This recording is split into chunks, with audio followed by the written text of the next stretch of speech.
观众朋友大家好，欢迎收看《村民太妃》，我是陈明珍。两位数迄个桃园市龙潭区的教育哦，背后迄几太片的咧，咧讲做迄北溪水资源区的俗沙群。其实佢最早迄个民国45年起，上文水库的时间呢，是来起落个俗沙群。最主要咧讲做实验一村的迄头摆，咧种个去上文水库的美国西的工厂部门所在的地方哦，咁是从俗沙行到上文水库工体，还有一条很多美国路，然后很多新生路。咧只俗沙群呢已经有差不多4、50年，60年历史，也非常的丰富的历史，还个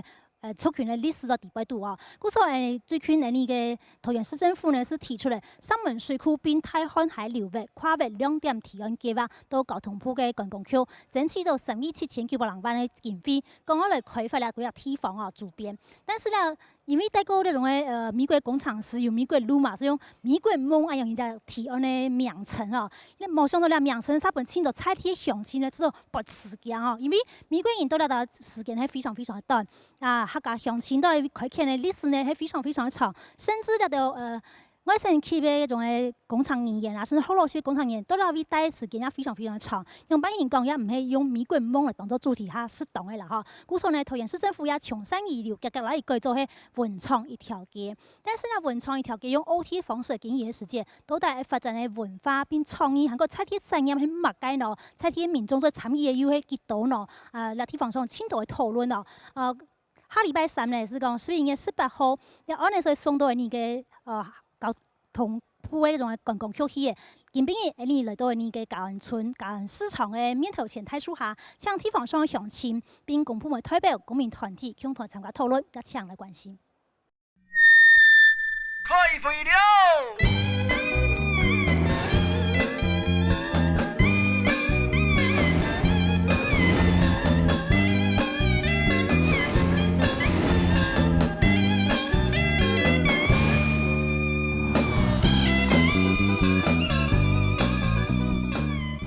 好，以下刚头来到那个嘉安市场对面太树下哈，最可能现场乡亲所亲临哈，大家早上好，大家安坐，大家好。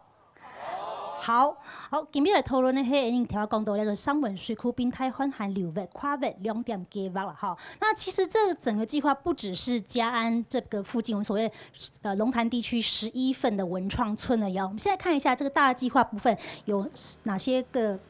重点哦，譬如说，它这个是石门水库大汉溪流域跨越2点提案计划，石门水库在这个地方，所以它这个部分呢，除了我们看到这边11份之外呢，还有的是北苑啊、南苑啊，甚至是我们阿姆坪等等等等啊，所以这个部分呢是一整个大的计划，但是我们今天讨论的只是局限在11份这个地区，因为这个地区有它非常特殊的历史跟地理上的这个意义啊。那我们今天邀请到相关来宾一并来讨论，马上为你介绍现场来宾，第一个呢是经济部水利署北溪水资源区的副局长王国良王副局长，你好。大家好。稍等，为你收给是桃园市观光旅游区局长杨胜平杨局长，你好。主持人还有各位乡亲，大家好。好，稍等，为你收给是到了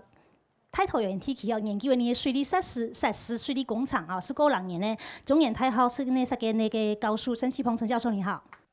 主持人、各位来宾，还有电视机的观众，大家好。再来是你长期关心客家文化发展，甚至文化创意产业的总点办中心长你好。大家好，安坐，这是重点吧。好，其实美国的技术顾问在这边住的时间非常非常的短，跟社区纹理跟地方的历史文化脉络其实是有一点点脱节的，所以呢，这个计划呢，当初提出来的时候，在地方造成很大的这个回响。这个回响呢，有人觉得抱持着乐观其成，也有人觉得说，其实应该好好调整。到底地方上讨论是怎么样？先跟着记者镜头去了解一下。你喺桃园龙潭街经济部水利处北溪水资源区，区名安做社管区，环境规划嘅当有设施，一片宽阔嘅太草坪，是得提供民众来留了。巡航有管制村员嘅出门，佮系中科院嘅宿舍群，状元喺去厦门水库嘅是美国顾问团嘅宿舍。托南外嘅区域规划建设嘅项目，平房式嘅建筑，你系北水区嘅人工宿舍。喺5000万元前去厦门水库嘅是提供本台湾人工嘅宿舍，你下北水区爱同其中冇多使用嘅宿舍，还有使用met土当地界市场，搞就桃园市政府规划咗文创园区、社区民宿同购物商场。我们其实石门水库那也是50年了嘛那在102年也获得这个中国土木水利工程学会列为这个土木文化的一个的资产那同时我们这个整体的卷数里面也被我们桃园市政府规划为这个整个是石门的历史风貌地区啊。我们这些低度利用的部分那能不能进行去活化来创造它的一些价值。目前按规划嘅42間屋舍同交安市場，涉用到交安西路2、3、4項兩個區域，呢邊還有民眾托帶，同時以老人家為主。對於未來嘅開發，之前和當地也引發討論。我覺得在這邊的氛圍其實是很難被取代的。第一個，它寧靜；第二個，這邊的花草扶疏，然後在這邊的生活氛圍有別於都市，他們希望在這邊對外加的東西是不要影響他們的生活機能，還有它可以給他們方便化。按好嘅計劃，可以隨入去4月份搞呢位數來發展大家都當歡喜，當希望佢做成功嘛所以呢，係講政府對呢安尼係做得非常的詳細，非常的清楚讓人嘅意見，讓人嘅做法交問大家。讓大家說明的時間，我想絕對冇人反對的啦。對地方發展有好處，馬上會反對呢？居民對開發有無強權嘅意見，日本了解公家建設規劃案受到更加多嘅關心，包括未來嘅交通疏運、生活衝擊呢條議題，攏本人提出來。公共資源嘅運用需要更加理性、客觀、多面向嘅探討，將實質辭職生態工作書，本各方接受。好，台灣新聞影片有看到你哋熟沙群有迄個學都市計劃人廣告，你就新聞水庫嘅做1分體期嘅實驗，你就迄個熟沙群咧，佢個整個都市計劃嘅嗰種嘅完整度講做係叫做台灣迄種中心新村啦省府所在地中心新村相提並論的一個都市計劃區。好，那目前我們看到就是說有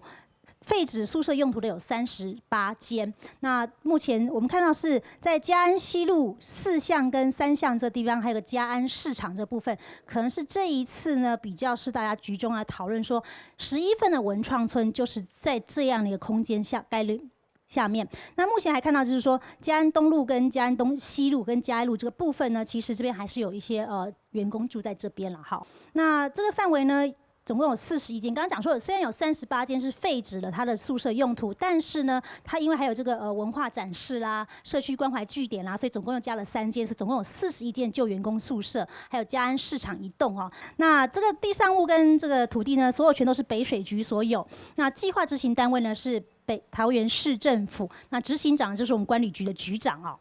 好，那計劃經費呢，在嘉安11份宿舍群這部分是1億1750萬，好像今年就開始這個經費就會陸陸續續的下來了。好，那計劃內容呢，我們剛剛講原本想要打造美國村，邀請美式餐廳啦，甚至創造具有紐約百老匯風格的商店。當地居民說，美籍顧問只來住了幾年而已，我們這邊在地客家鄉親住了上百年，甚至還有這平埔族的這住民住了更多年，甚至是後來蓋水庫的這些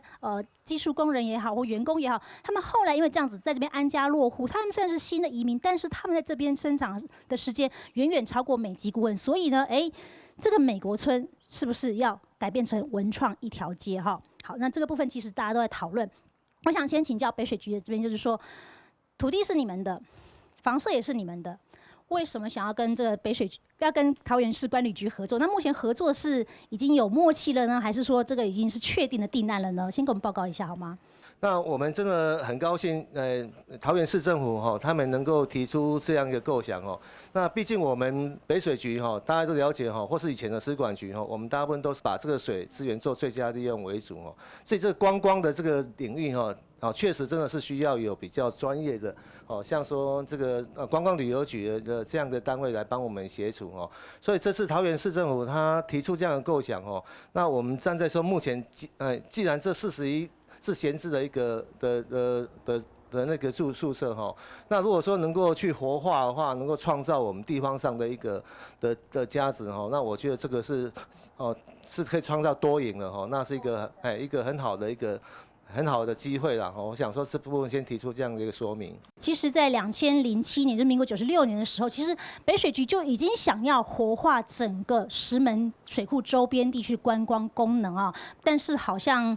这么多年来还没有找到理想合作对象。这一次桃园市观旅局是主动提出这样的一个计划，找到我们北水局合作，还是你们双方本来就有这个沟通，有知道说这个东西其实可以变成是桃园市的一个亮点？那这一次呢，我们会选择11份这个地区来作为其中的发展的项目之一。其实最主要的是有3个理由啦。第一个理由是因为刚主持人有特别提到，这个地方的历史故事，它的社区纹理其实非常具有特色，这在观光发展上是非常具有一个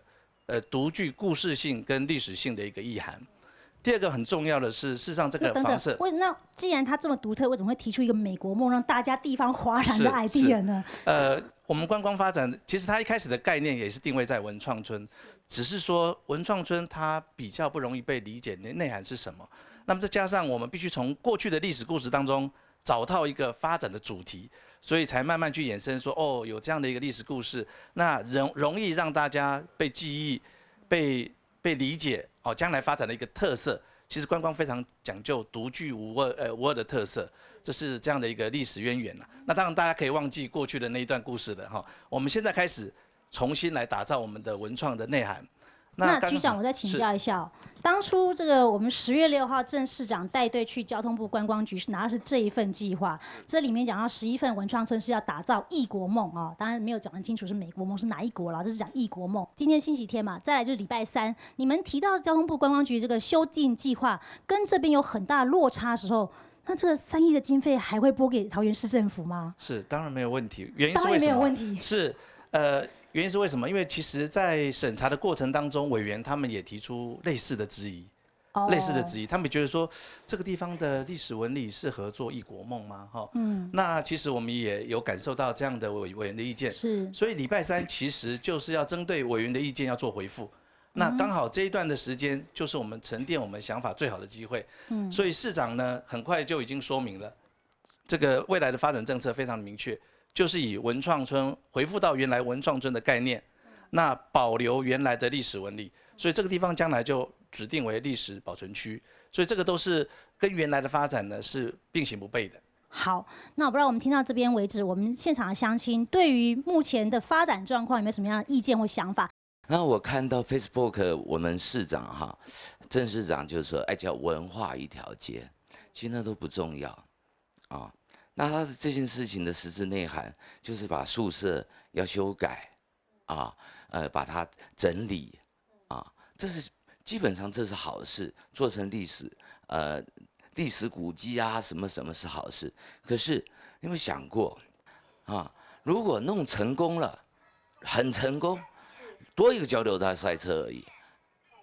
那如果弄不成功，这些钱就又浪费了。那我会说失败理由什么？礼拜3之前，杨局长没有办法把具体那天我们开一次会，具体的嘉安村，他那天告诉我们只有整治菜市场了，其他不做了，大家先松口气，是不是这样子？好，等一下你再回复。那我有拜托您整个计划书说明清楚，菜市场到底要怎么做他实施的不管是怎么样一个情况，然后跟所有里民沟通过，你这几条项相关的好了，可是我建议包含康园，因为康园叫嘉安西路，他那个巷子已经不多了，你们到时候大波帕一停，他们都不要回家了吗？桃园市政府的推估是说，本计划设定建设阶段大概共计4年，就是从今年104年到计划结束年是107年，到了民国120年的时候，游客预估是207万左右。那直接的经济产值到120年的时候，直接经济产值是有大概11.6亿左右哈。所以这边的确会带来一个新兴的繁荣吗？它是走向商业的吗？还是说，我想请教一下点婉，就是说，刚刚讲到说，为什么是观旅局而不是文化局？而且这个地区在北水区已经把它变成是历史风貌地区嘛。那事实上，文化局在这件事情上面应该要有更积极的角色，甚至是在市府里面跨的横向这个联系上面，应该要更主动一点。那你的看法係用乜嘢呢？去年因為我參與嘅道東堂，都歷代龍潭歷代文物哈，我都有參與。翁家大院。翁家大院，就像啊。按講嘅位數，做嘛嘅無力到局處哈，40局處應該向下坐下來談，所以剛好觀光局長也在這，就像係唔係有請誒客家局局長啊、文化局局長啊，向下嚟講無漂樣嘅局師，佢都有無重樣嘅想法，而且後面嘅後盾跟後援，將你的後上人除了你大可能計劃內容會更扎實，會做一些的改變。然後那我有堂東誒，也清楚阿蠻好啊，第一個選擇鎮里、秀山你特別空間，而且你特別當到老人家，以後你要做養生村啊，要做嘛也做來將來向下談。好，那剛剛張老師講說，其實讓文化局甚至客家事務局都應該要有角色在這個計劃裡面，其實很重要，不只是那個交通處啦或者公務局之類的。好，那還有哪位鄉親？好，這位大哥。我希望說，在研究我們石門水庫歷史的時候，能把一些石門水庫建設過程中的這些很精彩的故事能夠保存下來。第二個就是我們在地的人文，像梁大哥我們小時候大家都是在這裡。我念左邊這邊那個叫做嘉安幼稚園，所以後來又因為中科院的加入，使得我們這個區塊變得非常的繁榮。那個時候真的是人山人海，市場裡面也是水泄不通，然後外面都是還要租攤子來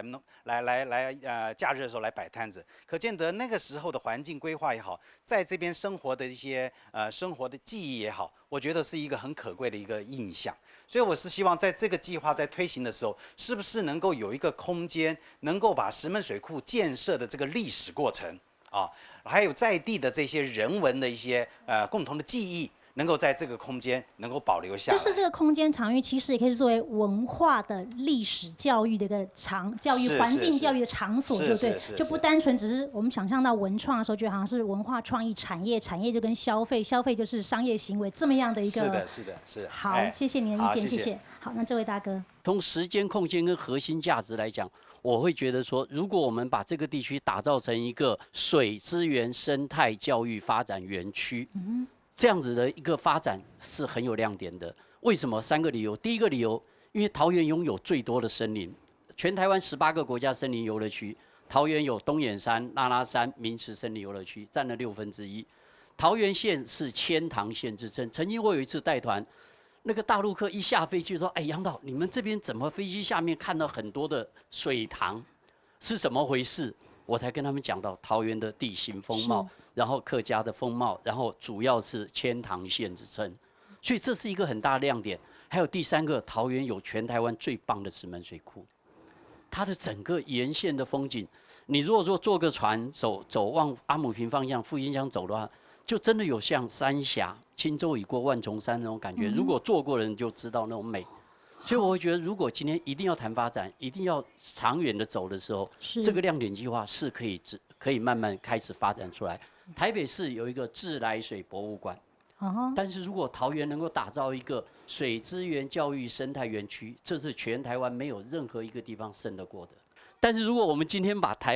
石園這一塊打造成一個水資源教育生態發展園區，在座的各位也可以得一個觀光局的青天白日勳章。謝謝各位。講到這水庫，這水利設施所形成的文化地景，恐怕不是從這個1956年啊，民國45年這個石門水庫在桃園台地上興建開始，而是從康熙年間，大概是將近300年歷史縱深。那時候漢人入墾桃園河街台地的時候，因為都是看天田，所以開始有了埤塘跟私人的這種浚水路的興建啊。那整個水利設施跟文化地景的專家就要請問陳其宏陳老師了。這個地區這個場域，難道真的只能從1956年、民國45年開始嗎？還是說我們應該更在歷史上面拉長，看到將近300多年的這樣子的水利設施所形成文化地景，這樣一脈下去，順着石門大圳，順着這個桃園大圳，這樣一路到海邊去？您的看法？是，剛剛很多朋友裡面，這房子以後要做什麼？我覺得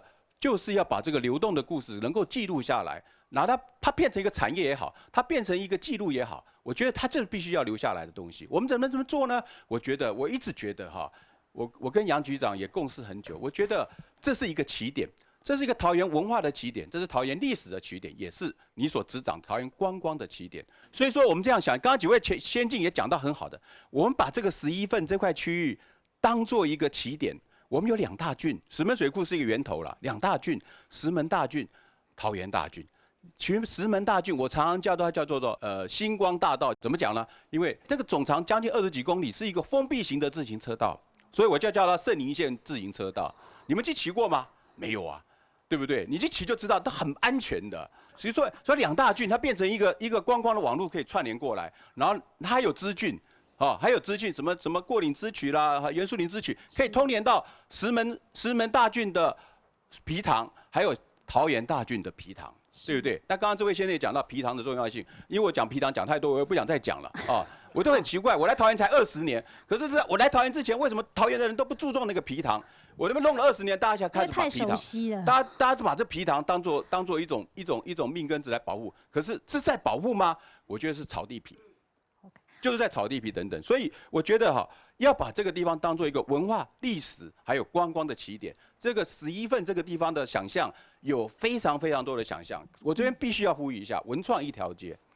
华山文创成功吗？松烟文创成功吗？所以文创这个东西，我们很多人已经讲到文创这个在台湾其实不成熟。你要把文创来作为一个起点的话，觉得可能性。成不成功，我是蛮存疑的，谢谢。我们非常感谢陈教授开了一个头哦。那接下来呢，我们先跟着记者镜头去了解一下，如果说从美国梦变成了文创一条街，而当地的居民对这个文创一条街又有什么样的想法呢？等一下看完新闻影片再进行这个讨论，谢谢。铁丝名地堡嘅建筑，50万年前係起石門水庫嘅時，美國公務團嘅宿舍起嘅。等等，水庫辦公了後，美國人也就搬離開咧。可能係呢趟嘅歷史片段，桃園市政府同規劃北水區宿舍群嘅計劃地堡，出現美國村嘅名詞。我用複製文化嘅概念作為建築合法利用嘅想法，部分公民團體認為要好好思考。宿舍景觀這些方面，他完全沒有去考量到這些地方的一些歷史脈絡，他反而就是很魯莽的，是直接去把一些所謂的美國意象，直接把它通通塞進到這整個嘉安里的那個社區裡面，變成說就是這個在景觀上面，他沒有去跟當地先去做有一定的溝通，就連接到台灣整個水利發展歷史的脈絡，美國人的參與、日本人的參與，我們先祖拓荒的皮塘的建設，那整個要連起來的啊。不能只是很單薄的說要移植一個什麼東西來這裡，我覺得太可惜了。呢下桃園市政府已經將美國村改做文創一條街，不過公民團體還係呼籲主管單位重視採體歷史文化脈絡，希望有特色嘅宿舍群，使得創造出採體性同特殊性，本規劃觀光資源更加有價值。這麼美好的嘉安村來講，我覺得它可以創造的價值幾乎是國際性的。可是你如果把它窄化到說只是一個活動式的，這樣的來吸引人家，我覺得那不長久。台灣太多的這些觀光區就是這樣子嘛，就輪流作踐嘛，是不是？然後喜新厭舊了，那個舊的就不知下落怎麼樣了。觀光資源同質性高，萬年復製係目前台灣觀光嘅一大問題。主管機關只看到頭前嘅利益，只重視當局嘅方式合理嘅營運，用長遠嘅規劃來看，冇聽出係一件好事情。剛剛影片裡面陳來紅女士講到說，這個觀光喜新厭舊哦，那從來只見新人笑，沒有人在看舊人哭哦。那桃園剛剛我們這個陳教授講說，那馬祖新村呢？現光二村呢，當時候也是用同樣類似的概念去包裝，然後去把它經營起來。可是幾年之後呢，所以呢，現在大家對於這個想象就很多。那我就想來請教我們現場的鄉親，就說對於要文創一條街這件事情，到底是文化重要，還是創業重要，還是產業重要？因為文化創意產業嘛，哪一個才是你們認為的核心價值？哪一個才是你們認為說是我們這個11份地區文創村最需要的？這位大哥。那我是擔心說，不是說這個規劃團隊不認真啊，就是說這個計劃我是期待說它的時間能夠拉長一點，拉長一點，真的不要斷在民國45年，對，拉長一點，把這邊的在地的紋理啊，把这边的生活的状况，我想这过去50年正好见证，啊，从我祖父的日据时代之后，这边从农村慢慢转变到现在到商业啊，到商业这样子的过程啊。那这个是一个很好的这个大家反省跟看的历史。那我们也要往后看，我们要交给下一代什么东西？是我比较关切的是，我们到底要下一代啊，不是说这5年10年啊那个很昙花一现的这个不知道啦，也许做得很成功，但是真正的长久的永续的价值到底在哪里？所以我当然观光是大家期待的，因为观光马上就有收入，可是观光也有它发展的进程。第一阶段的观光是走马看花嘛，这个第2阶段是深度旅游，可是第3阶段是无奇无为，就是他到这里只享受这样子的氛围，把他的感官展开，就果然是上善若水的境界了。对，所以我觉得台湾应该发展到第3阶段的旅游了。深度旅游的，甚至深度旅游。我们都要再往前跨。好，谢谢。好，其实我们刚刚看到桃园县的这一份提案计划里面也有讲说，其实他们预估在民国120年的时候，这游客量会达到207万左右哦。好，那当然现在改为文创一条街之后呢，这游客量是不是会像美国梦一样这么多207万呢？不知道。但是交通的冲击跟环境的这个影响，我知道也有乡亲关心。这位。刚刚主持人也提到，市政府的这边的规划呢，其实在我们11份地区呢，他们规划的最适游客量是每日4800人，好，那平日呢也大概也有100-200人哈。那就刚刚主持人讲的这些道路的规划，其实会造成非常非常的拥挤。那我们其实如果回头看这个跨域亮点计划，它是观光大国行动方案之下拟定的，所以它的重点是吸引国际观光客。所以其实，在这种大量人潮的这种概念，其实是大众旅游，而且呢是这种比较品质比较低的这种情况之下，才会有。会做这么大的人，就是游览车一车来，其实那整个品质是非常非常低的。我觉得在现在这个时代，其实应该去想这个量少质精的深度旅游，或者是更进一步的，就是真的是体验经济的这样的一个方式。好，那所以其实我们这个亮点计划真正核心的是什么？是我们这边有大汉溪的习夺，然后有建水库的这个过程，有迁移的历史，然后我们这边这一区呢，说实在，它不是只是一个眷村，不是只是盖房子，其实那个美国那个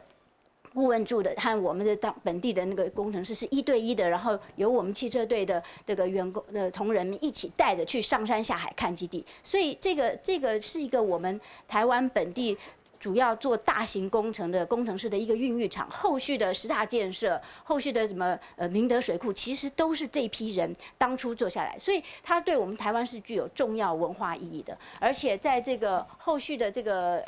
发展里面，其实应该是就公共空间里面怎么样去创造这些老人家能够跟年轻一代，甚至跟石门国小乡土教材有一些互动，或者是做我们这边可能可以引进一些，譬如说摄影课或者是微电影课，就开始让村民开始去做记录，然后开始去做一些村史的一个记录，甚至如果真的要讲话，以后也许有微电影节。我们这边以前其实晚上都会有这种户外电影院，或者是有一些那个电影院，作为这个主题，然后做纪录片的，或者是微电影的，或是摄影的，或是绘本的。那其实这个其实我觉得会更深刻一点，而不是只是。花灯到哪里可以都有的花灯，或者是到哪里都可以有的商业街，我觉得在发展我们这个石门水库这颗珍珠真正的亮点才能够亮起来。也有这个乡亲讲说，今年大卖的这个电影《我的少女时代》，这女主角就在嘉安这边拍的，也有乡亲说，我们是不是要赶搭电影热潮啊，把这个地方给炒起来呢？可是这是一部分的公民的意见，但是我知道也有其他公民团体对于这个地方要变成文创一条街有不同的想象，是不是？请您说一下，为什么每一次在很多的案子在执行的时候呢，都是我们民团去反映出来之后，市长才开始说，那假设今天我们没有因为这样子美国梦这种事情的话，是不是政府就可以就做好之后，大家才发现，哇塞，我这次来嘉安村的时候，怎么自由女神像全部伫立在那边？我觉得对于公民参与这个机制，我认为市政府还要再加把劲。第二点就是说，一个3亿多这么大的一个案子，为什么可以在10月6号第一次啊，接着在10月21号第二次，礼拜3经过这样子的讨论，还有一些说明会，甚至于就已经要过去了。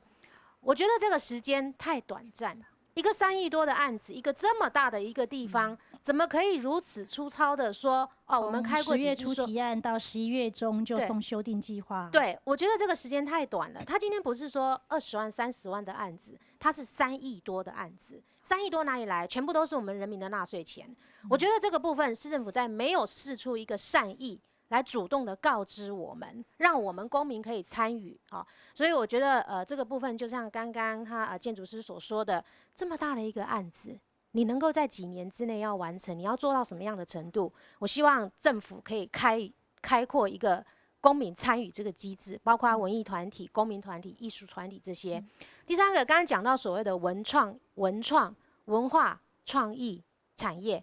你的文化，这里的文化很丰富，其实根已经扎到了。你创意后面怎么做？我不希望只是在 BOT 给一些外来的来做一个规划。为什么？因为你没有生活在地，很多我知道都是从台北下来做这个规划案的。你凭什么可以在这边说啊？我在地要做什么？难道你做一个自由女神像的意象蹲在这边，它就是一个文创吗？不对。所以我坚持一定要让我们在地的艺术团体进驻那个环境，以不破坏原来的房子为主。怎么样不破坏？建议这个杨局长回去跟市政府说，这么多钱的案子，建议跨局处合作，任何一个局处都可以来参与。谢谢。好，谢谢。先休息一下，广告以后继续来讨论。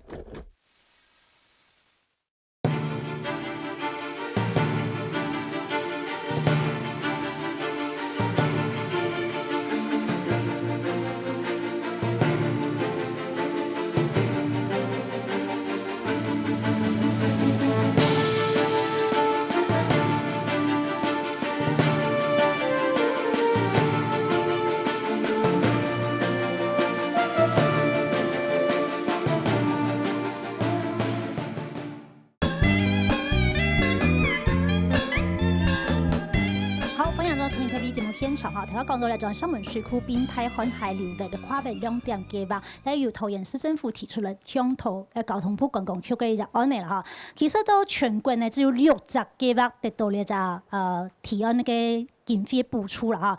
桃園市係其中唯一一個測核市哈。那我想先請教一下我們的楊局長，剛剛聽到很多鄉親不同的意見，有批評也有指教，也有建議，那您先做個回應好嗎？我們的概念呢，就如同陳建儒所說的。我們是希望能夠提升觀光旅遊的品質，所以將來來這個地方，我們希望改變它的交通運具，也就是說，大家把車子停在壩底下，然後呢，透過健行、跑步、自行車，甚至透過電動接駁車，在裡面整個庫區，包括到我們這個地方來遊逛。所以基本上它的概念其實是加深它的深度的哈。再來，大家剛剛陳建儒特別提到，沒有錯，觀光一定要創造第三個階段，就是不是為了觀光目的，反而也許是跟自己的身體，也許跟自己的心靈對話。所以我們這次為什麼以運動、文化、生態為主軸來發展石門水庫的原因，就在這個地方啊。那大家比較關心的是，這個地方到底要做什麼？尤其文創這個名詞這麼的模糊，這麼的不清楚。其實大家講對了一個關鍵，重點不在於名詞，重點在於參與的人，參與的人才是最重要的。我必須很不好意思的說，這一次的計劃呢，歪打正着，把大家的熱情、把大家關注力全部引發出來了。這一群人才是我們最重要的。不管剛剛所提到的在地團體，不管是剛剛所提到的藝文團體，他們其實對於如何將這裡的文化轉換成一種服務，甚至變成一種永續經營的產業，我覺得這都是一個非常好的契機。那將來我們未來的發展當中呢，會以嘉安市場為第一期。因為大家很關心說會不會大量的遊客，不會，為什麼？交通運具改變了。第二個，我們希望未來的發展模式呢，是漸進式的、少量的、逐步的發展。那我想最後還要先在這邊跟大家說明哈，這個計劃呢，不是得到經費就是停止了，不是，是其實是現在才開始的。我們透過，我想這10天來，我在這10天來3次見到我們的梁先，我們的這個文吉。因為什麼？因为我们希望透过不断的沟通，才能够找到一个非常好的发展模式。那为什么这沟通不在前面呢？是，没有错。这就是今天大家质问的就是这一点嘛。其实没有错，对。其实我们在提案过程当中，我们有办过一次的居民座谈会。那我想可能对象在8月份的时候，那我想可能对象，可能里面的谈的细节或许大家不够关注，但是确实是有，它是有会议记录的，但是没有关系。我想重点在哪里？重点是我们的沟通从现在开始持续开始进行，这是一个非常重要的契机。所以到107年计划年结束之后，还会有后续就对了。好，那对于这个文创村的想象，在地公民团体有什么样的想法呢？我想先跟着记者镜头去了解一下。文創園區也經驗到台灣當時行，不過接行落來，實驗法遇到批評，像係商業化、財團壟斷，漸漸嘅文創無法度發揮得到。我們台灣的文創已經被醜化，已經被商業，或是說所謂這些財團給綁架了。這些人真的懂什麼叫做文創嗎？然後比較老是利用文創這幾個很好的一個東西，你如果說能提出一個真正的文創，然後讓年輕，或是說讓文學，或是創造，或是說美學的東西能發展的話，是非常好的。可是我們看不到它的整體的計劃。我覺得文創這件事情是很重要，要看本質啊。你要從什麼樣的元素再創新出來，以至於你很迷人，你才有經濟好拼嘛。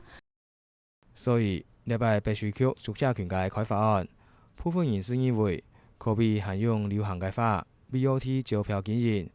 可能要會行上文創商業化嘅道路，拖延採體嘅文創者當然有發揮嘅空間。我觉得如果是他用 BOT 方式的出去，变成就是说他都只顾虑到大面向的部分，他反而是不会去针对说可能这些在地真的是有在做一些艺术创作的一些工作者，他们那些的一些权益跟一些驻点的方式。因为如果说你统一都是 BOT 的话，就变成都是我刚刚讲到的大面向，他会完全是忽略掉所有这些很多在地的文创产业，他们呢有没有办法进驻？流行策略也係模式，無正經嘅錯也係唔錯。外看將開始同過程，監視嘅有效嘅管理同監督。可能禮拜必須區宿舍權開發案，是嚟轉做一個示範，將拖延採體嘅文創者同團體納入未來營運，同時莫提高土商業化，創造較合乎文創精神嘅發展。不過，按呢個理想，還是要更加多嘅討論同包容。好，刚刚新闻影片有讲到说，其实文创呢是要看的是本质，到底是要用什么样的元素来做这个发展的一个起点啊？如果说是观光的话，是要增加产值的话，那这个部分恐怕就会跟在地居民今天很多乡亲的这个想法就会有一些落差。那我不知道说我们公民团体对于这个文创空间或者这个我们这个11份文化区宿舍群的想象。那讲到文创这件事情啊，其实我们一直都在思考说文创，刚刚主持人也有提到说文创产业到底是哪一个比较重要。其实我觉得3个阶段我们希望慢慢来，因为重点是文化创意产业它必须要根植于文化这件事情。像我们来到嘉安村这边，我们会觉得它在地的文化生活，它累积的这些历史脉络其实是非常精彩的一件事情。那刚刚老师也提到说，这边有100年的历史。我们今天来到这边，然后好像是来上一堂历史课。因为这边有100年的历史，因为这边有人民居民生活的痕迹。那我真的非常恳切的希望观光局在推文创这件事情的时候，能够慢慢来，放慢你的脚步，然后让这边能够真正的让我们去搜集到在地的文化跟故事。文创这个名词，我相信大家已经就是常常听到，大家都在讲文创。但是身为一个在地的创作者，我先不讲在地，身为一个创作者，我创作从毕业之后到现在也8年了，我到现在还没有办法回答说文创是什么。然后有非常多的案子是以文创之名，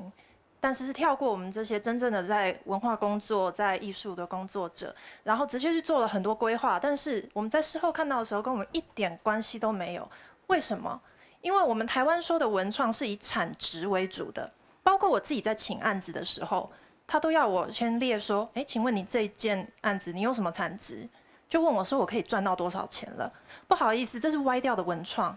那即使说我们的台湾的文创是引用英国的概念，那但是这整个文创的概念，它应该是要以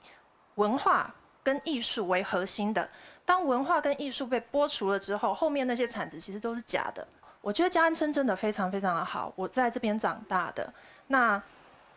结果这今年就关旅局说要做一个文创一条街，那甚至一开始是那个美国梦，真是吓坏我了。就是大家真的都是被吓坏了。我一开始知道有这个风声的时候，还想说不好意思，太可笑，这不可能吧？为什么？因为其实我们这里有自由女神像，在哪里？在石门国中的礼堂屋顶上。我是石门国中的毕业生，那个自由女神像是在我毕业那一年放上去的。我们全部的毕业生都觉得，天哪，这是什么鬼东西，好丢脸。所以拜托不要再来一次了哦，谢谢。但是问题我想先请一下点婉，就是说，事实上刚刚这位年轻人创作者他点出一个非常重要，就是说台湾的这些文化创意产业也好，或者说文创一条街也好，它还是用工程招标的方式，甚至现在还要求要有自偿率，对不对？任何计划都要有自偿率，就自偿率就是说你不但要赚钱，还能够回馈给政府，因为政府真是经济财政困难，所以这种以工程招标方式要来去这种细水长流的文化的部分，这两者的冲突跟矛盾，是不是也就是今天我们在看待这件事情的时候很根本的一个问题点？当然你讲艺术文创一种嘛，青岛就跟讲嘛，文创一条街跟大陆用语我非常讨厌，这样子语境上面已经先统一了啦哈。对，其实呢就讲，一种嘛说文创一条街，其实懂得的，你那边有泰国就会做那个导游嘛，哈，都有出现的，所以去懂得的受想者，慢慢的行，慢慢的来，你没会发展，你的发展就会休闲放松，然后你那边有艺术团体。春远去学艺术的，底下有个剧团来搞台卡，然后你大卫你了做一个老人剧团呐、也一种熊熊啊，他有没有产值有啊？他敢买票来看嘛？因为桃园加安村提早落人家去家人再听你来做一个民众剧场、环境剧场，按好会凑票，谈点台卡行路，做一些运动，观众席就凑地方嘛，不是等呢，按上钱，好就做对了，做一件事情。还有你大卫，刚刚陈来红老师也有出来嘛，哈，那个在地小农，是不是你大卫来做一个按样个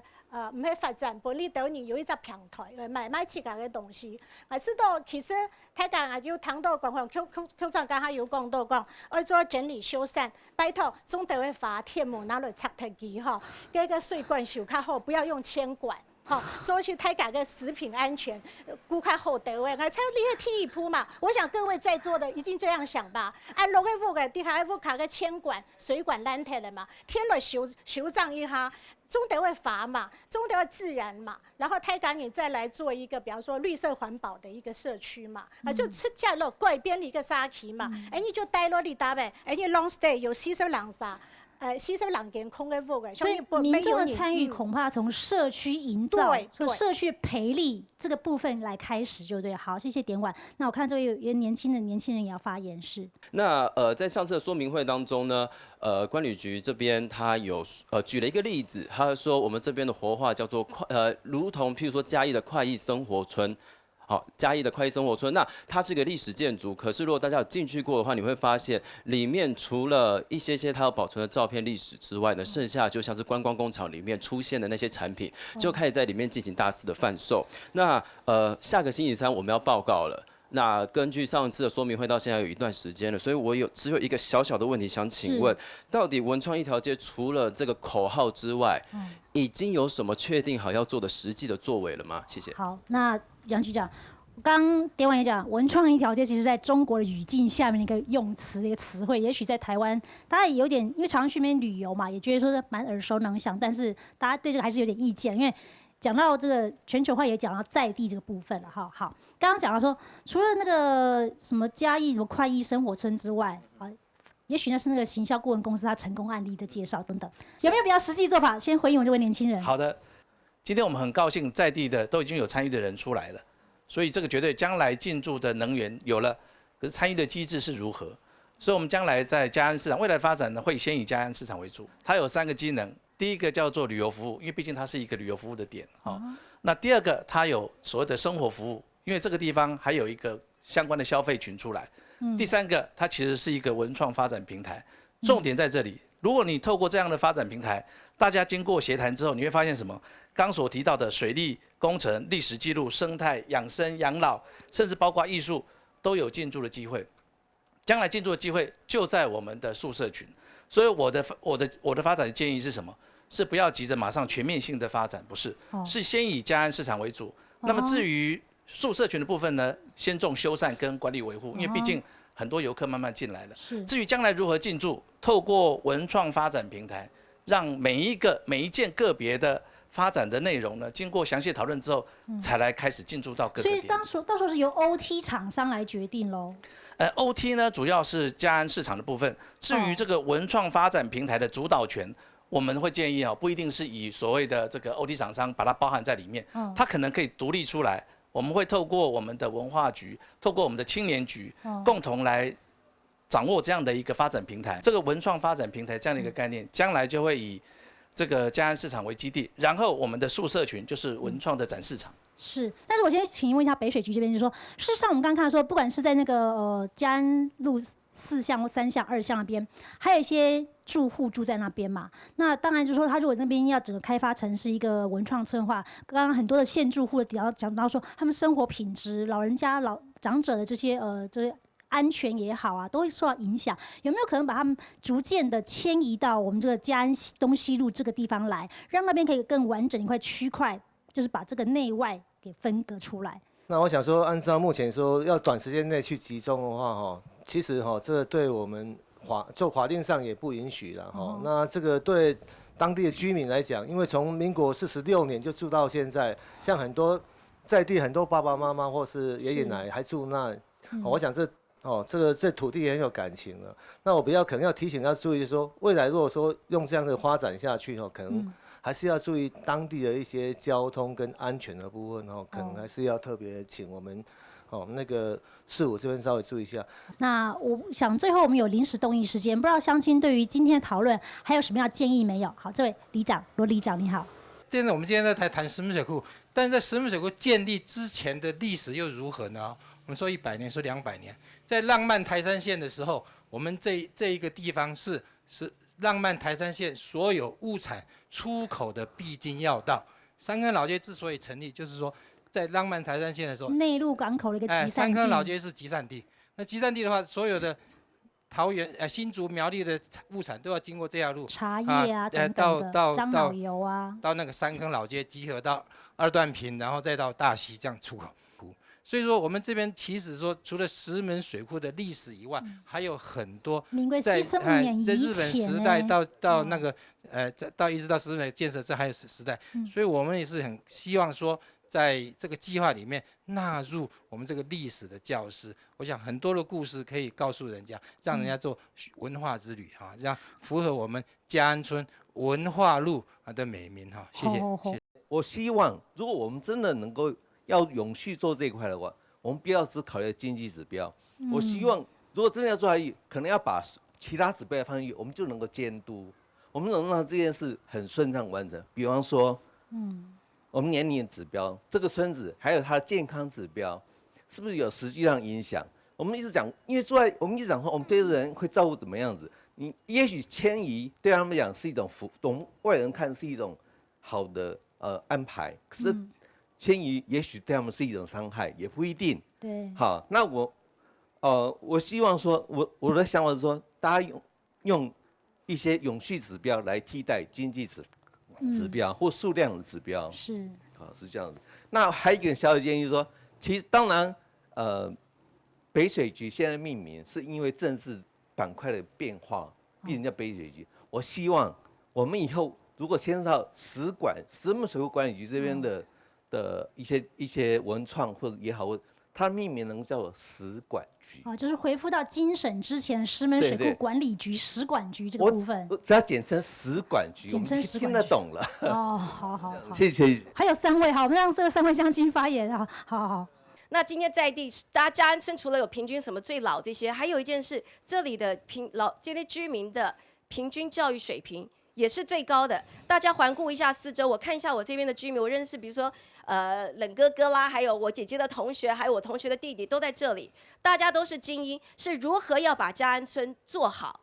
来把你的意见出来，而不是只是一句话这个不好那个不好。该怎么做？如果你觉得真该怎么做，那大家就是直接往前。尤其现在又看到年纪轻的人，还有剧团，这里的故事太多了。我今天站起来说话，其实只是要把大家正面能量再拉回来，都是爱嘉安村。都是希望这里好，但是如果只是一句话谩骂一样，刚刚有一个创意者有讲到，你申请案子，你有时候觉得很不合理，用产值，你刚刚没有妄想到哦，桃园市今天申请案子，他也是要跟交通部讲，交通部也是告诉他，你也要告诉我啊，你的产值是什么，我才给你啊。他这次是从16个城市里面选出6个，我知道这里的难度，所以我一定要让大家知道，因为你们不会听到这边，因为他不能自己讲。我希望今天在座，特别是这个可能大家都把这个矛头都指向这个观光这个杨局长，但是我要提醒这个食管局或者是这个北支局的这个局长，真的今天要发展，我还是希望这个食管局想一下，或者是水支局想一下，为什么今天会大家跑出来有这样一个机会，是因为你没有办法活化那些宿舍，为什么宿舍会空在那里？就是因为有一些老旧的问题，你没办法让这些宿舍让这个。其实还是很多员工啊，为什么他们不愿意住宿舍？有没有可能把食管局或水资源局做到相当于台积电在台湾的地位？也就是说，你如果今天我是一个很有能力、有办法解决这个水资源问题的这个局，我把最好的人员都吸引来这里，让年轻人愿意在这边发展。最后建议就是这个桃园这个观光局局长，今天这么多人的建议啊，我很喜欢用我以前我老板的话，这个1是抄，2是研究，3是这个创新，4是发明。你至少前面2件事情，在这3天一定可以把它做好。那至于说跟如果交通部沟通还有什么困难，我请你赶快告诉我们大家，不要说拿在手上就急着想把它半年就把预算花掉，你反而会造成后面的问题。不要急啊，先集中大家的这个力量，然后让大家的这个集思广益，最后都会是你的注意。谢谢大家。好，谢谢这位食管局宝宝。好，这边还有一位大哥。好，这个市长要给我们这边1亿1700万的经费要来盖这些东西，我觉得这个短时间绝对解决不了这个问题。所以我建议杨局长，你是不是把这个嘉安村这个议题先抽出来，赶快去拿那3亿，把那所有的3亿的东西赶快去执行。然后再找各局处把嘉安村的问题一起来处理，然后把这些第2代全部找回来，因为大家都爱这个土地，他们才会回来嘛。我的这些哥哥姐姐从台北、从南部，全部为这一题连续跑来好几个礼拜，都跑回来，为什么？因为我们爱这边。好，就是这样。以上，谢谢。好，又一位食管局宝宝哈。好，那我们想先请台上来宾做回应跟最后总结。那我想先请教陈老师，就是说，今天很多我们看到是当初盖石门水库搬进来移入的新的移民，但是移出去的人呢？刚刚有这位土地被征收的17甲的罗局长，有捐出来的这个李盖日的后代，移出去的人，他们天南地北去到台湾各地，甚至去到风头水尾的桃园的海边，他们的角色、他们的历史地位，是不是也应该在11份文创村里面有一席之地？这才是真正完整的桃园整个因为水利建设而发展的历史脉络的源头。这个部分是我们不能偏废的。我希望未来我们的亮点计划，不但你看，真的11份是知识水准最高的，也是资源最好的，也是环境最好的。我们大家集思广益 ，brainstorming， 脑力激荡，一定会激荡出最好的计划出来。所以这些东西真的不要急，跟唱歌讲不要急，对不对？好。他赢得了2亿5千万票，是我们帮他拼出来的，这样要注意，谢谢。好，谢谢。那个大家都希望慢慢来，甚至11份能够独立在这个计划之外啊。当然也看到说嘉安这个地方真的是地灵人杰好了，好，那当然大家希望慢，可是我们刚才讲过，政治是现实的，郑市长一任只有4年，除非他连任哦。那我想问说，局长今天对于相信这样热烈的建议有什么回应没有？那会放在星期3提交到交通部观光局的修订计划书里面吗？我要感谢大家今天所提供，事实上是这几天来所提供的意见啊，我一定要深深的致谢。谢谢大家哈，是。那针对这个意见呢，就是这个原则叫做当改则改，所以我们会把刚刚大家所提的意见把它纳进去，这是第一个我要回应的。第二个我要回应的是，未来嘉安市场的发展呢，一定是渐进发展，不会躁进。那未来的发展呢，也许我们就是我们目前的规划就是以嘉安市场为基本，其他的我们不急着马上来进行。好，但是呢，第三个我要提到的是什么？这个资源争取不易。我们上一次的这个居民座谈会也已经提到了，未来的监督机制，除了北水局，除了我们市政府，我们希望在地的居民共同来参与。这个监督的机制也是非常重要的。那么最后，我想我还是要特别提到的，好不容易把大家的这股力量凝聚出来了，好，引发出来了。我相信也许是歪打正着，但是这股力量呢，我希望大家能够继续热情参与。那我们彼此呢也是一样尊重沟通。那我们还是希望能够让嘉安这个地方能够有一个永续发展的一个机会呈现。谢谢。好，谢谢。那最后点碗。我还是很期待说，去希望讲以后你在村落还有生活的温度、生活的温度啦。因为我讲，太简单讲文化当创意、讲生活、讲安多都冇用，还是说你要做文化，你要做一只慢活。慢慢行嘅一只沙飛家，同到朋友講，希望以後去行一隻慢活嘛，緩慢生活，係知道佢可能係有一個角落文化嘅思考嘅方式嚇，無希望個在地啦、小農啦，還有老人家啦，都能夠合起來嘅時間，係知道你真係我建議講，第一步拿到按多錢，真嘅行去生活環境嘅改造，可能係改善嘅第一步，因為你屋嘅也遷老嘅，改善以後變強嘅，還要爭傾下來談下一步嘅做乜嘅。好，我想今天大家来讨论，不管是已经要被丢掉的美国村，或者是说可以再调整的文创一条街，都反映了大家对家乡的爱乡爱土的精神，也欢迎大家的这个参与跟发言。以上是今天村民大会，谢谢大家，谢谢，蓝思 C。